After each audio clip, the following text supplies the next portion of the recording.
Pessoal, tem uma pergunta. Quem aqui já leu o livro de Mateus? Algumas pessoas levantando a mão, eu acho que algumas pessoas ainda voltando para o lugar. Tem um cara com uma câmera na mão e levantando a mão. Assim, olha, o PH tá demais hoje. Pessoal, Mateus é um grande mentor meu. Eu passo bastante tempo com ele. Eu gosto de ouvir as coisas que ele tem para me falar. Eu gosto de aprender dos erros dele, dos acertos dele. Eu gosto de ver na história dele uma história de redenção. Uma vida de um cara que escolheu fugir do Senhor e é redimido por ele. Então eu passo tempo com Mateus. Muitas vezes eu leio o que ele fala e eu não gosto. E meu coração luta para querer viver aquilo. Mas tem muitos momentos onde eu leio aquilo e isso vem como um renovo. E eu estava passando um tempo com ele essas semanas. E ele começou a ministrar na minha vida de uma forma tão intensa sobre um momento que ele teve com Jesus. E quando o Raul me convidou para pregar hoje à noite, a primeira coisa que eu consegui pensar é: o que eu vou trazer? O que eu vou trazer? Então Mateus já estava ministrando na minha vida sobre oração e eu pensei, tá bem, vou botar em oração. Falar, Deus, o que tu quer que eu traga? Porque a partir do momento que eu escolho, sem levar Deus em consideração, vem de mim e não dele, né? Então, eu botei em oração e o Senhor respondeu rapidamente ao meu pedido. E Ele me disse exatamente o que pregar, que era essa interação entre Mateus e Jesus. Então é para lá que eu quero levar vocês hoje, tá bem? Hoje a gente vai estar passando o nosso tempo ali na passagem de Mateus 6, do versículo 5 até o versículo 13. Então eu convido vocês a abrir a Bíblia física, abrir a Bíblia no celular, só a Bíblia, né? E daí vamos dar um tempo para isso, porque, pessoal, o que eu fui ministrado é algo tão profundo, tão profundo. A gente consegue ver a presença do Senhor no meio das nossas orações, no meio da nossa vida, quando a gente toma esses passos de oração. Então, quero pedir para vocês abrir. Quem abriu, quem já achou, fala, achei. Quem não achou, está procurando ainda, diz, me espera. Tá, algumas pessoas disseram, me espera. Vamos. Também quem não trouxe, pessoal, a Bíblia, vai estar aqui em cima o texto, tá? Acharam? Perfeito. Então vamos lá. Eu vou ler primeiramente, e daí a gente vai orar, botar diante de oração do Senhor, e daí vamos entrar um pouquinho no que fui ministrado nessas semanas. E quando vocês orarem, não sejam como os hipócritas, que gostam de ficar orando em pé nas sinagogas e nas esquinas, a fim de serem vistos pelos outros. Eu lhes asseguro que eles já receberam a sua plena recompensa. Mas quando você orar, vá para o seu quarto, feche a porta e ore ao seu pai que está em secreto. Então, o seu pai, que vem em secreto, o recompensará. E quando orarem, não fiquem sempre repetindo a mesma coisa, como fazem os pagãos. Eles pensam que por muito falarem serão ouvidos. Não sejam iguais a eles, porque o seu Pai sabe o que vocês precisam, mesmo antes de pedirem. Vocês orem assim: Pai nosso que estás nos céus, santificado seja o teu nome. Venha o teu reino. Seja feita a tua vontade, assim na terra como no céu. Dá-nos hoje o nosso pão de cada dia. Perdoa as nossas dívidas, assim como perdoamos os nossos devedores. E não nos deixe cair em tentação, mas livre-nos do mal, porque teu é o reino, o poder e a glória para sempre. Amém. Senhor, a gente bota diante de Ti esse momento, essa compreensão desse texto, Senhor. A gente te pede que Tu traga clareza pelo Teu Espírito Santo. A gente sabe que Tu usa Ele, Tua majestosa presença dentro de nós para nos ajudar a entender a tua revelação na palavra, a tua revelação na natureza. Então, Senhor, por favor, nos ministre nessa noite. Em teu santo nome que eu oro, amém. Então, pessoal, um contexto sobre essa passagem. É bem no meio do Sermão do Monte. Se alguém já leu o Sermão do Monte, ou sabe o que é, ou se não sabe, o Sermão do Monte é um momento onde Jesus vem e ele começa a pregar para um povo, um montão de gente, sobre como é o reino dos céus. O reino dos céus, ele é contra a cultura de tudo que existia na época que existe hoje no nosso mundo. E ele levanta a régua muito mais para as coisas como jejum, oração, como não cometer homicídios, mas é muito mais que isso, porque se tu olhar com raiva para o teu irmão, tu já é culpado. Então a régua é levantada. E nesse momento que ele fala da oração, ele bota alguns exemplos aqui, né? Não sejam como os hipócritas, que oram assim para serem vistos pelos outros, pois eles já receberam a recompensa. Não orem que nem os pagãos, que repetem e acham que por tanto repetir, Deus vai ouvir eles. E eu vou ser sincero, também eu vou compartilhar aqui um pecado, que é quando eu penso em oração repetida e coisa assim, a primeira coisa que a minha mente vai é julgamento. E eu julgo os irmãos católicos que têm essa cultura da reza. E daí o Espírito olhou para mim e disse, tá, então quantas vezes tu já orou? Senhor, obrigado por essa comida, amém. Oração de shopping, que nem o André Castanheira chama, né? É uma oração curta que é uma liturgia para eu poder comer, mas que eu não entreguei meu coração. Ou Senhor, obrigado por esse dia, e daí depois tu começa a tua oração de verdade. Então não está agradecendo pelo teu dia de verdade, é algo que tu incorpora na tua oração. Não sejam que nem os pagãos que repetem. Então ele está trazendo o que é o padrão, o que deveria ser uma oração, ou como orar. Então, levando isso em conta, é tão lindo, porque ele nos mostra uma estrutura linda para as nossas orações. Uma forma de fazer com que o que ele teceu no nosso íntimo, quando ele nos salvou dos nossos pecados, floresça. Ele nos mostrou como deveríamos orar. Então vamos examinar o modelo de Jesus. Então a primeira coisa que Jesus nos ensina sobre a oração dele é que deveríamos começar com louvor e adoração. Mas Gabriel, não ouvi a palavra louvor e adoração ali. Vamos ali para os primeiros versículos da oração mesmo do Pai Nosso.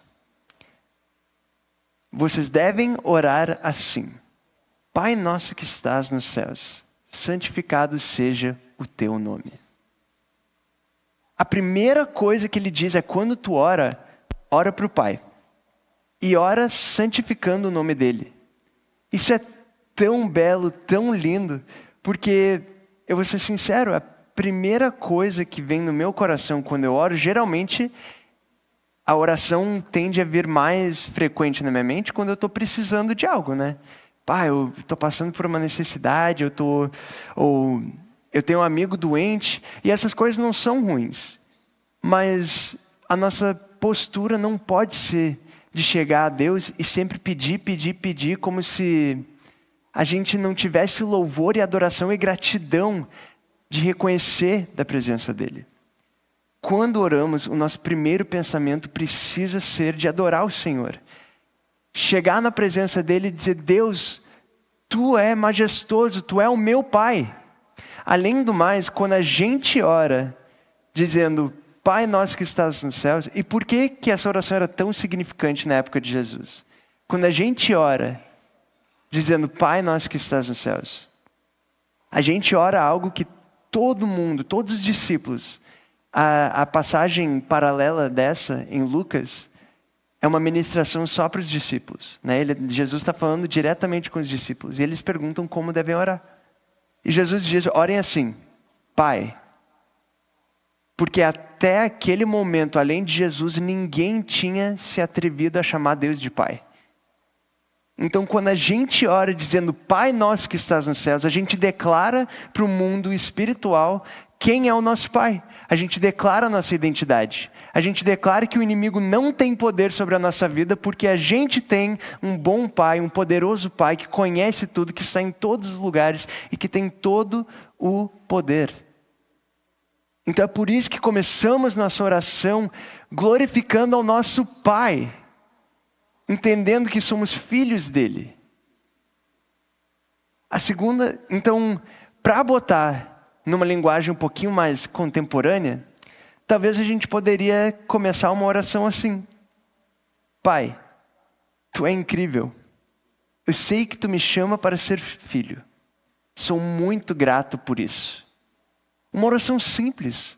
Pode ser acordando, levantando assim. Talvez tu é uma pessoa que não é muito matinal, tu não consegue ler de manhã, para ti é difícil. Não tem certo ou errado em fazer devocional cedo de manhã ou tarde de noite. Mas quando tu acorda, lembra de entregar em oração teu dia para o Senhor, na presença dEle, reconhecendo que Ele quem te deu a vida, Ele quem é teu Pai, Ele quem vai estar contigo durante o dia.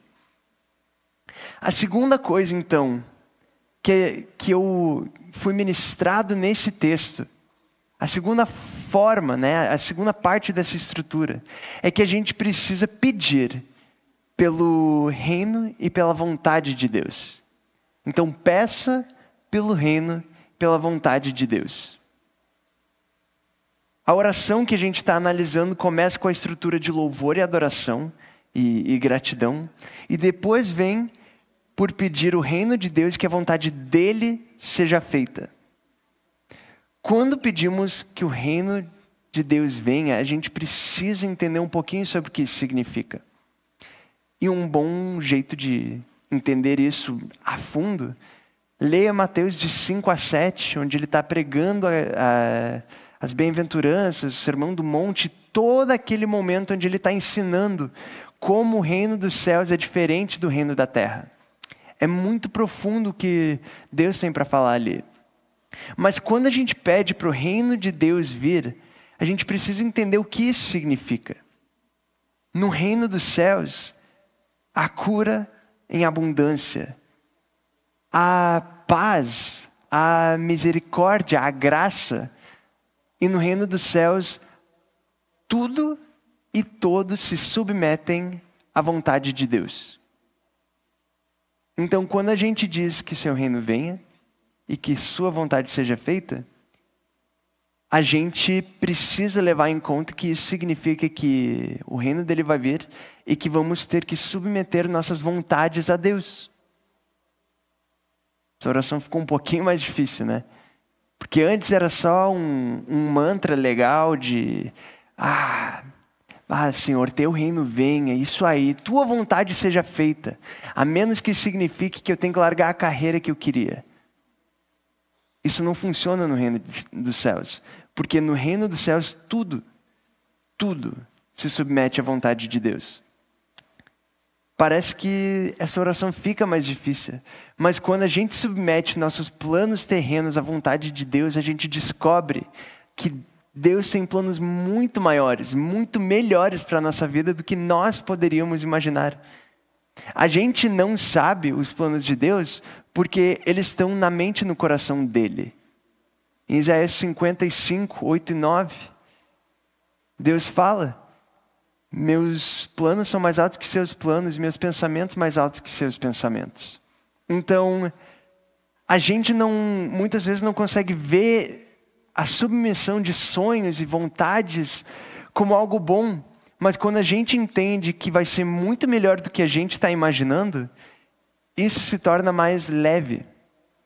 O que Jesus quer que entendamos é que precisamos drasticamente clamar pela presença dele, pela vontade dele, pelo reino dele, para que a gente possa cumprir todo o plano que ele tem para a gente nessa terra. E tu vai ficar surpreendido, porque às vezes Deus pede para a gente, nessa submissão, abrir mão de algo.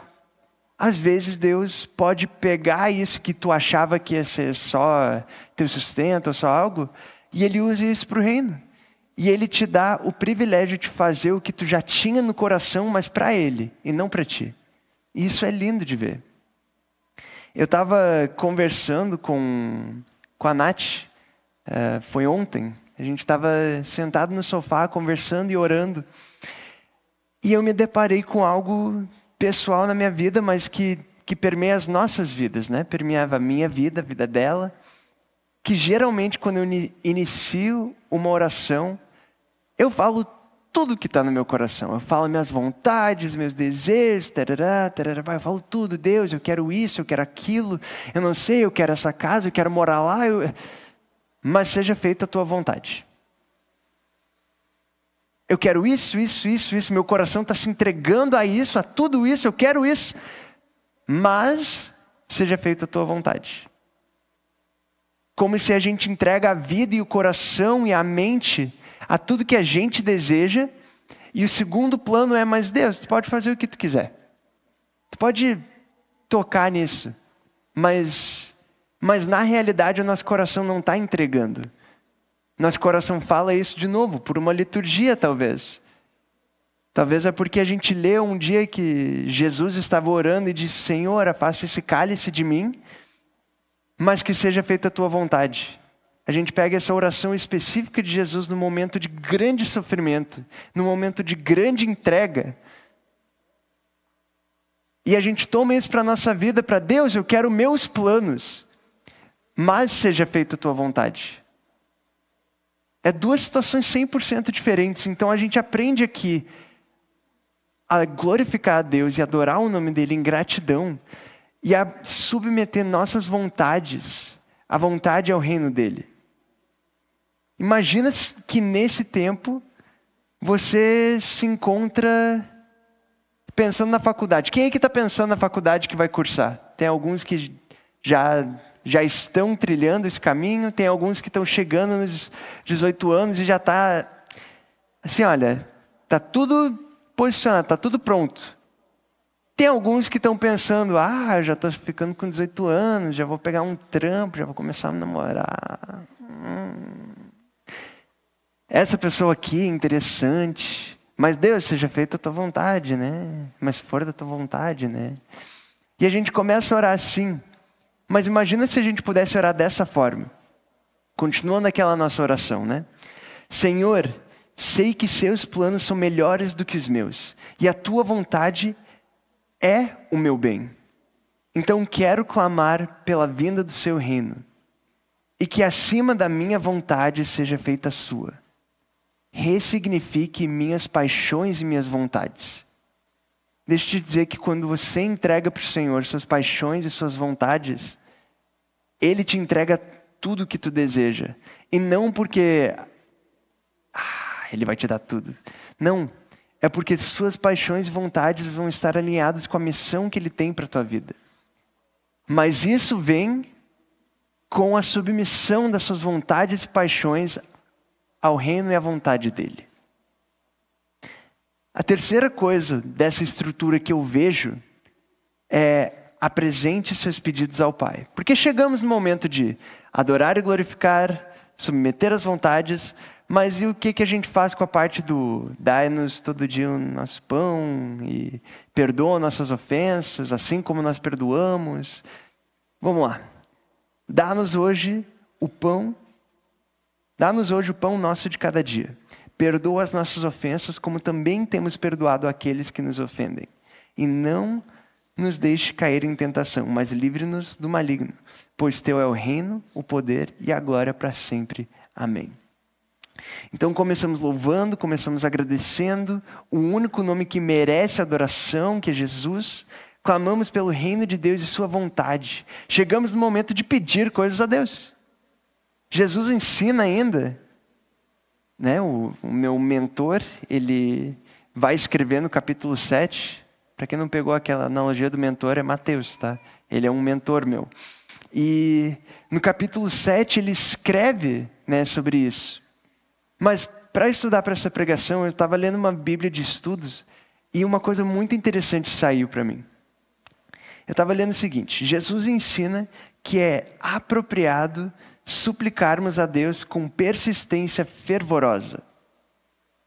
E daí em Mateus 7, de 7 a 12, ele fala: peçam e será dado a vocês. Busquem e vocês encontrarão. Batam e a porta será aberta a vocês. Então, 3 formas de buscar e de pedir que serão atendidas. Pois todo aquele que pede, recebe. E o que busca, encontra. E aquele que bate, a porta será aberta. Qual homem do meio de vocês, se o filho pedir um pão, lhe dará uma pedra? Ou se pedir um peixe, lhe dará uma cobra? Portanto, se vocês, apesar de serem maus, sabem dar boas coisas aos seus filhos, quanto mais seu Pai que está nos céus dará coisas boas aos que lhe pedirem. Porque começamos dizendo, né? O início da nossa oração começou declarando que Deus é nosso Pai. E se até os pais da terra sabem dar coisas boas para os seus filhos, quanto mais nosso Pai que é dono do ouro e da prata, o nosso Pai que a vontade é boa, perfeita e agradável, o nosso Pai que quer o nosso bem, quanto mais Ele vai nos dar coisas boas, né? Chegou a hora então, vamos lá. Deus, eu quero um iPhone 17, um PlayStation 5, quero um carro, porque daqui a pouco eu vou fazer 18 anos, vou tirar a carteira, e se for da tua vontade, eu quero namorar com aquela guria, eu quero namorar com aquele cara. Não, né? A gente não pode apresentar uma lista de coisas como se Deus fosse Papai Noel, um gênio da lâmpada, porque Ele não promete isso. Deus nos promete, em Mateus 6, continuar o capítulo, Ele vai dizer sobre não se preocupar com as coisas que a gente precisa, o que vestir, o que comer. Ele fala para a gente analisar, inclusive, a revelação natural, os pássaros, os lírios, sobre como Deus cuida de todas essas coisas e nós somos muito mais preciosos para Ele do que essas coisas. Então Deus não está nos prometendo que tudo que a gente quer a gente vai receber. Ele não é um cartão ilimitado que a gente pega no aplicativo ali e compra o que a gente quiser. Não. Ele é um Deus que olha e sabe a nossa necessidade. No versículo 8 ele diz isso, né? Que eu sei... Não sejam iguais a eles, porque o seu Pai sabe que vocês precisam, antes mesmo de pedirem.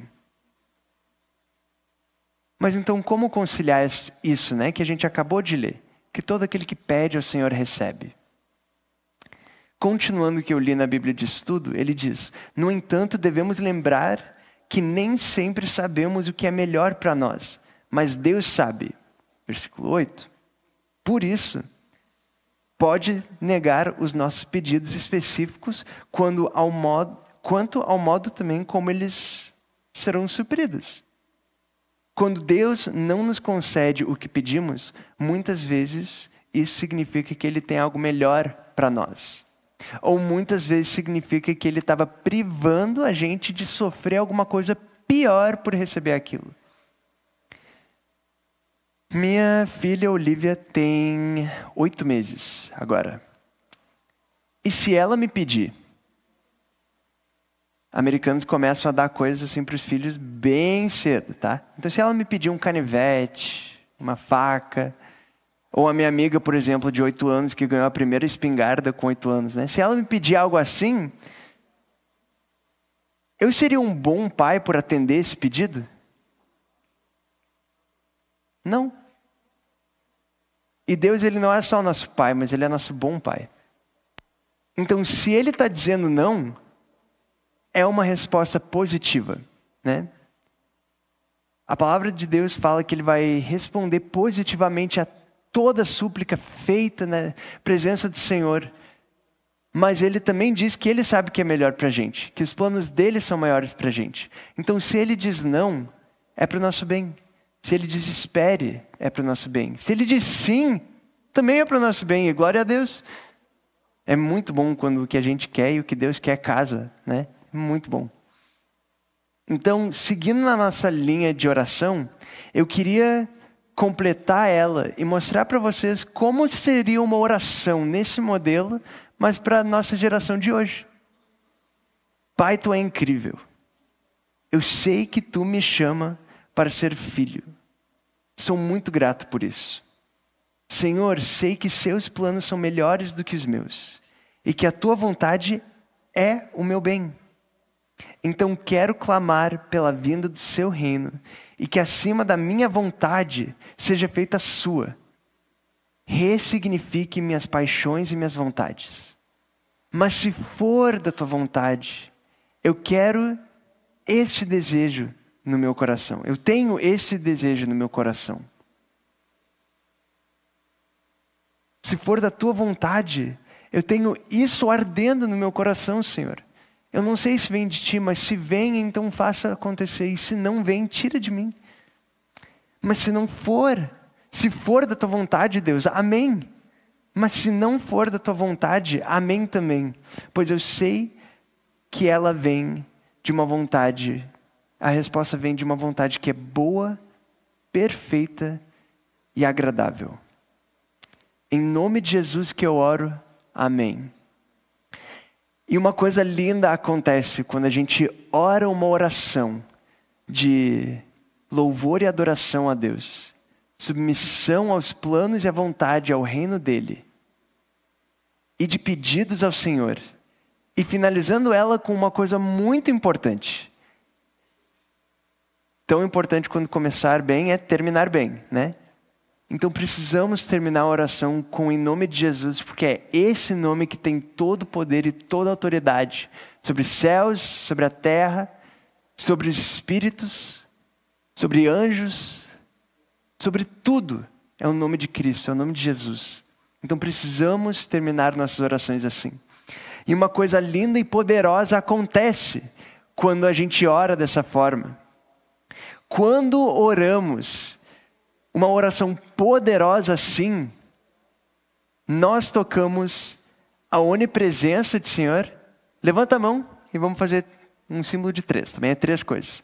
Tocamos a onipresença do Senhor, tocamos a onipotência do Senhor e tocamos na onisciência do Senhor. Tocamos na onipresença. Algumas pessoas aí pegaram. A segunda é a onipotência, tá? Tocamos na?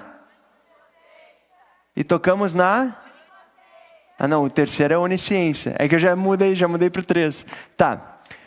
Onipresença, onipotência e onisciência. Porque quando a gente ora, eu posso fazer muito mais por alguém que está na China, orando por eles, do que eu posso tentando, fazer alguma coisa. A oração de um justo é poderosa e eficaz, isso está em Tiago. Eu posso fazer muito mais, não só na distância, mas também em poder por alguém.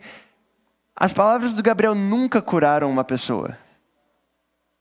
Mas em nome de Jesus, ele permitiu que eu experimentasse o dom da cura. Ele permitiu que eu experimentasse isso. Em nome de Jesus, eu orei por alguém e eles foram curados. E isso não vem de mim. Isso vem de Jesus. Porque lembra, outro aspecto de botar o nome de Jesus no final da nossa oração é atribuir o crédito a Ele. Porque nada vem de nós, tudo vem dele. E quantas coisas não foram reveladas, não foram abertas, não foram expostas, quando alguém orou e o Senhor falou com essa pessoa. Seja por uma visão, seja por um sonho. Pessoal, a palavra inteira é revelada. Foi feito à base da palavra do Senhor, porque a oração é isso, é Jesus, é a gente falando com Jesus e ouvindo a resposta dele.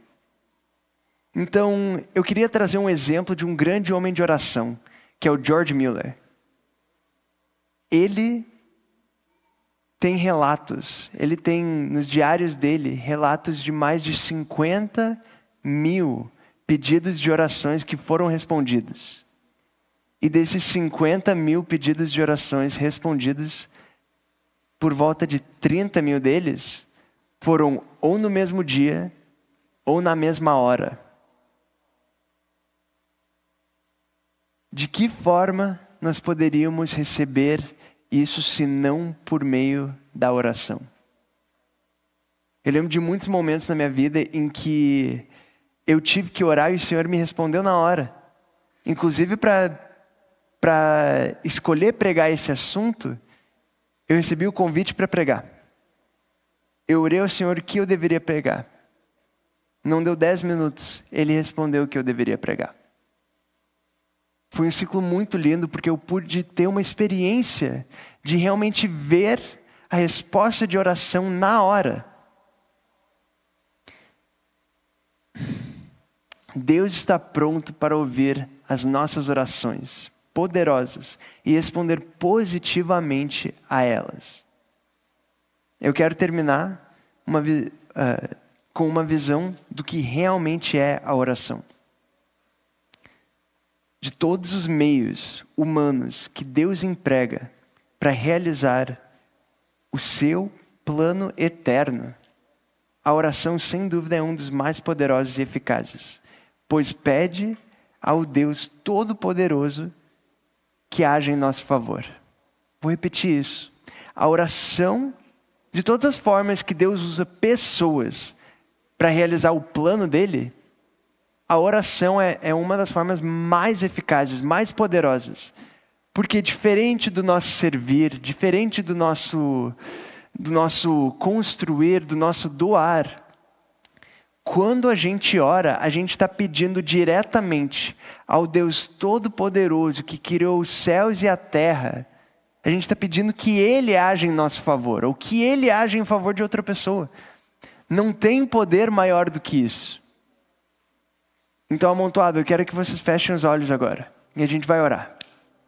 Senhor, hoje eu quero pedir na Tua presença, na Tua gloriosa presença, que Tu nos relembre todos os dias, Deus, de quão grande Tu é, de como Tu tem nos salvo de novo, de novo e de novo. E mesmo quando a gente cai, Senhor, Tu busca. Mesmo quando a gente foge de Ti, Senhor, Tu nos atrai. Senhor, eu quero pedir que Tu traga o Teu reino e que acima de qualquer vontade minha, seja feita a Tua boa, perfeita e agradável vontade, a vontade que vai me levar a viver os planos que Tu tem para a minha vida aqui. Senhor, na Tua presença eu quero pedir que, se hoje à noite tem algum adolescente ou alguma adolescente, Senhor, que não Te conhece ainda, que não sabe dos Teus grandes feitos, que não sabe de quão bom é ter a presença de um Deus que Te ama, que Te acolhe, que não quer que Tu morra, mas que quer que Tu viva, que não quer que Tu perca Tua vida por qualquer coisa, mas quer que Tu ganhe a vida eterna chegando aos Teus pés. Senhor, eu quero pedir que Tu alcance o coração desse adolescente. Deus, eu quero pedir também para os Teus filhos que estão aqui sentados.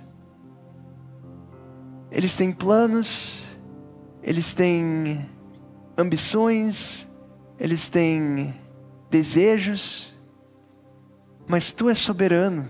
Então, Deus, eu quero pedir que eles submetam tudo isso na Tua presença.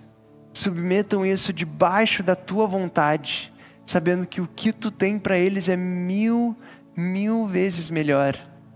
É tão melhor, Senhor, que não é comparável. Não é comparável, Senhor. A Tua presença na nossa vida é tão forte. Quero pedir então que Tu venha, Deus. Tu venha, Teu reino venha. Em nome de Jesus, o poderoso nome, que tem poder sobre os céus, sobre a terra, debaixo da terra. No nome de Jesus que eu oro.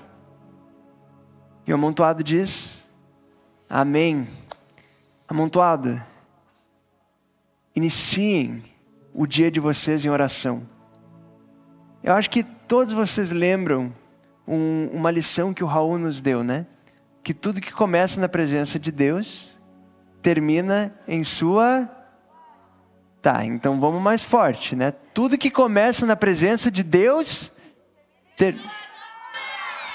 Tá, começou aqui, depois pegou ali. Vamos fazer o seguinte, somos um corpo, né? Então eu quero pedir que todos vocês se unam aqui na frente, que a gente vai gritar e declarar isso agora. Vamos lá, podem subir, podem subir. Subir, não, aqui na frente, pessoal. Pessoal, podem ir vindo, vocês são adolescentes, não terceira idade, a gente consegue ir um pouquinho mais rápido, né? Não sei nem se terceira idade é um termo que se usa hoje em dia. Mas tá. Então, pessoal, eu vou começar. Tudo que começa na sua presença e vocês vão gritar? Perfeito, mas agora vamos fazer a versão onde todo mundo faz isso juntos. Tudo que começa na sua presença... Tudo que começa em sua presença... Sua glória. Mais uma vez, tudo que começa em sua presença termina na sua glória. Então vamos viver todo dia como se isso fosse verdade. Então quando a gente acorda e diz: Deus, eu clamo pela tua presença, porque esse dia vai terminar. Não combinei, vamos de novo. Quando a gente começa o dia e clama assim, a gente sabe que o dia começa na presença de Deus, então vai terminar em... Se a gente vai começar uma faculdade, a gente começa ela na presença de Deus, entregando ela ao Senhor, porque ela vai terminar em... Quando a gente vai para o colégio e tem aquela matéria que a gente detesta, a gente entrega isso ao Senhor e ora pela vontade dEle, porque isso vai terminar em... Amontoado, vivam uma vida que começa na presença de Deus, porque a tua vida vai terminar na glória dEle. Amém.